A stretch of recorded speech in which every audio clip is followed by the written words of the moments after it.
Opa, e aí? Beleza? Bom, no último vídeo a gente falou sobre o método de solução de Constraint Satisfaction Problems, mas a gente não chegou a abordar como exatamente eles são resolvidos. Eu falei que existem formas de resolver, que é basicamente ir olhando os vizinhos ou olhando todas as restrições que tem, mas não chegou a se abordar de forma direta como que é o processo de inferência, como que a gente faz para de fato estar resolvendo esse problema. E bom, o que que é a inferência, né? É a gente conseguir, a partir de algumas condições lógicas, chegar em uma solução. Então, existem duas técnicas principais para esse tipo de problema de busca, bem específico que a gente está olhando, para resolver. Uma delas é o forward checking, que basicamente consiste na gente olhar o ponto que a gente está atribuindo um valor e depois olhar os vizinhos e ver se essas restrições estão sendo satisfeitas ou não. Ou então é um algoritmo mais robusto, que é o algoritmo de arc consistency, né, a consistência de arco, em que você, ainda que um valor, ainda que após você atribuir um valor a um determinado nó, você analisa toda a sua estrutura de grafo e remove todos os candidatos possíveis de cada nó, de forma que eles estejam ainda assim satisfazendo todas as restrições possíveis. Então, a grande diferença entre esses dois algoritmos é, em um você só olha os vizinhos e remove ali os candidatos que não cabem mais para aqueles nós vizinhos, uma vez que você atribui um valor para um determinado nó. O arc consistency basicamente você garante a consistência, você garante que você vai estar satisfazendo todas as restrições, não só para os nós vizinhos, após atribuir um valor para um determinado nó, mas você garante para toda a estrutura. Então você faz uma varredura por tudo. E, né, depois, às vezes esse tipo de processo de inferência nem sempre dá certo, aí você tem que fazer o que chama de backtrack, que foi o que eu falei no último vídeo, que é você justamente trocar o valor que você assinalou para aquele nó inicial e tentar de novo atingir aí, ou seja, pela inferência ou arc consistency ou o forward checking.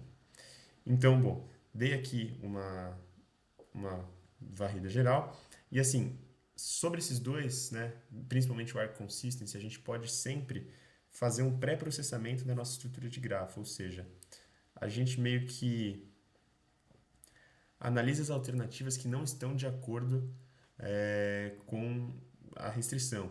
Então, por exemplo, se eu pintar um país de verde, eu não posso pintar seus vizinhos de vermelho, de verde, na verdade. Então, aí você tem que remover essa opção, tal, às vezes você faz toda essa varredura antes.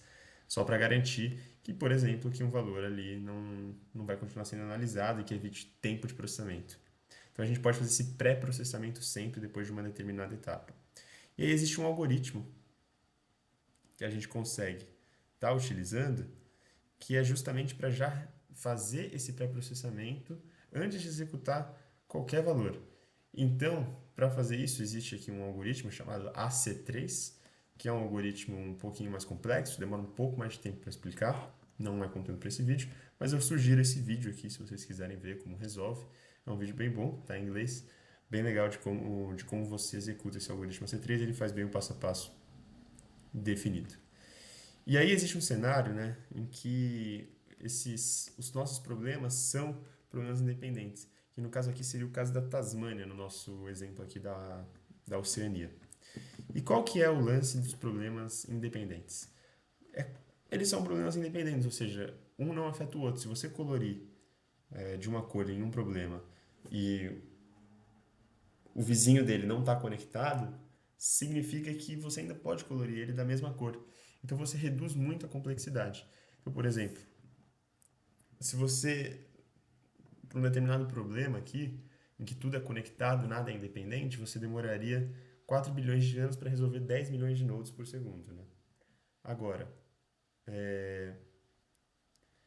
para um problema independente, você demora 0,4 segundos se você tem dois problemas independentes. Então, quebra muito aí a complexidade dos problemas, que você tem que analisar cenários muito menores. Um outro ponto é, às vezes a gente pode estar estruturando o nosso problema de satisfação de problemas como uma árvore. E aí, né, a ideia de você estruturar isso como uma árvore, você basicamente seleciona um dos nós para ser a raiz, e aí você ordena isso no sentido de uma árvore mesmo, né? E aí você pode ir analisando também a consistência desse arco e tal, da mesma forma. O lance é que às vezes as árvores elas são um pouco mais fáceis de resolver, porque ela implica que você não vai não vai ter muitas relações complexas por ser uma árvore, né? Geralmente só tem o nó pai e os nós filhos. Então a complexidade disso fica um pouco reduzida, né? E então existem esses problemas que você pode estar estruturando como árvore. E às vezes o que você pode fazer também é simplificar um problema que não pode ser estruturado como árvore, que é um grafo, mas você pode simplificar ele fazendo alguma manipulação e transformando ele em uma árvore. No nosso caso aqui, no nosso exemplo lá da Oceania, de colorir a Oceania, o que você pode fazer é o seguinte: você pega aí alguma região chave que você consegue transformar em uma árvore, se você tirar ela, você colore ela, que foi o caso que a gente fez aqui, então a gente coloriu SA, aí a gente remove ela, aí a gente o que faz em seguida é faz com que essa conexão aqui toda esteja satisfazendo as restrições e aí tenta resolver a árvore. Se a árvore for resolvível, a gente consegue colocar de volta o nó e aí o problema está resolvido com uma complexidade muito menor. A gente só chutou um valor inicial e resolveu uma árvore. É muito mais rápido e eficiente do que você tentar resolver um grafo, sabe? Então, às vezes você tentar jogar um problema de satisfação de restrições em formato de grafo, removendo um nó e transformando ele em árvore, pode trazer uma eficiência muito maior para o trabalho como um todo. Outra coisa que a gente pode fazer é decompor uma estrutura de grafo em uma estrutura de árvore em que dentro de cada nó tem um subgrafo. Aí você resolve esses subgrafos internamente e aí você tenta conectar. Sempre que você vai desmembrar, você tem que garantir que o ponto de conexão entre eles não seja perdido. Então, sempre vai ter algum que se repete aqui, ó. No caso aqui, ó, NT e SA repete, SA e Q repete, SA e NSW repete, e por aí vai. Aí, a grande sacada de decompor em árvore é que você resolve pequenos problemas, o que garante uma redução de complexidade. E aí, se todas essas pequenas árvores tiverem soluções, você tem que tentar analisar uma solução global. E aí você pega, considera cada solução possível para a subárvore como uma variável e você tenta ir conectando esses subproblemas de forma que você vai resolvendo aí a árvore que a gente criou de subproblemas. E, bom, acho que por isso que, bom, é uma estratégia justamente que você pode estar usando para resolver também o mesmo problema. Existem várias estratégias que você pode estar resolvendo.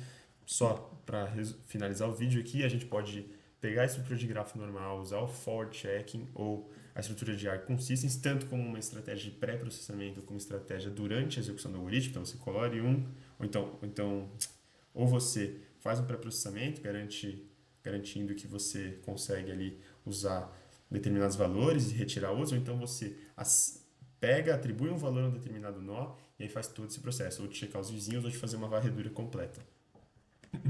Depois, se você não quiser resolver isso como um grafo, você também pode estar analisando se isso tem algum problema independente ou não, problemas que não estão conectados, né? Como é o caso da Tasmânia, aqui no exemplo que eu mostrei, de pintar a Oceania. Outra coisa que você pode tentar fazer é estruturar esse problema como se ele fosse uma árvore, e aí fica muito mais fácil de você analisar as restrições, porque as relações em uma árvore são muito menos complexas do que uma relação em um grafo. E, né, basicamente é isso. Aqui meio que o vídeo encerra por aqui. Espero que vocês tenham gostado. Um grande abraço e fui.